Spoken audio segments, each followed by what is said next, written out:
எல்லாருக்கும் ஒரு மிகப்பெரிய வணக்கம். நம்ம எஸ்கேனுடைய நடிப்பில் அடுத்த வெளியாள படம் தான் மாவீரன். இந்த ஒரு படத்து மேலே ஒரு மிகப்பெரிய எதிர்பார்ப்பு இருக்குது அப்படின்னு சொல்லலாம். இந்த ஒரு படத்தை வந்து இன்றைக்கி காலையில் ஒரு நியூஸ் அப்படிங்கிறது அதிகமாக ஷேர் ஆகிட்டு இருக்கு. அதுதான் இந்த ஒரு படத்தை பிப்ரவரி அன்றைக்கி ரிலீஸ் பண்ண போகிறாங்க அப்படிங்கிற மாதிரி ஒரு நியூஸ் அப்படிங்க ஷேர் ஆகிட்டு இருக்கு. இது உண்மையாக அப்படிமா நிறைய பேருக்கு எடுத்தாங்க. முக்கியமாக சில பேர்லாம் என்ன பண்ணாங்க அப்படின்னா பிப்ரவரி 17 எஸ்கேனுடைய பர்த்டே அன்றைக்கி தான் மாவீரன் படத்தை ரிலீஸ் பண்ண போகிறாங்க அப்படிங்கிற அளவுக்குலாம் ஷேர் பண்ணிட்டு இருக்காங்க. இதெல்லாம் உண்மையாக அப்படிங்கிற மாதிரி ஒரு கேள்வி அப்படிங்கிறது கண்டிப்பாக வந்திருக்கும். பட் இதற்கான வாய்ப்புகள் அப்படிங்கிறது கண்டிப்பாக இல்லை. ஏன்னா மாவீரன் படத்துடைய ஷூட்டிங் அப்படிங்கிறது இப்போ கூட நடந்துகிட்டு தான் இருக்குது. இந்த படத்துடைய ஷூட்டிங் அப்படி டிசம்பர் 10 முடியும் அப்படிமா சொல்லியிருந்தோம்.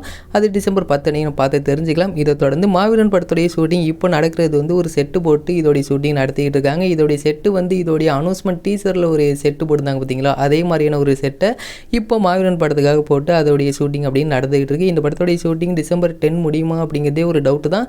இருந்தாலுமே கூட இந்த ஒரு படம் பிப்ரவரி அன்றைக்கி ரிலீஸ் ஆகாது அப்படிங்கிறதால தான் வெளியே வந்திருக்கு. இந்த ஒரு படத்தை மார்ச்சில் தான் ரிலீஸ் பண்ண போகிறாங்க. மார்ச் எண்டில் இந்த ஒரு படத்தை நம்ம எதிர்பார்க்கலாம். மாவீரன் படத்துலேருந்து அடுத்த அப்டேட்டை நம்ம கூடிய விரைவில் எதிர்பார்க்கலாம். இந்த ஒரு வீடியோ பிடிச்சிருந்தா ஷேர் பண்ணுங்கள், லைக் பண்ணுங்கள், மந்திராமிகளோட சேனலை சப்ஸ்கிரைப் பண்ணிங்க.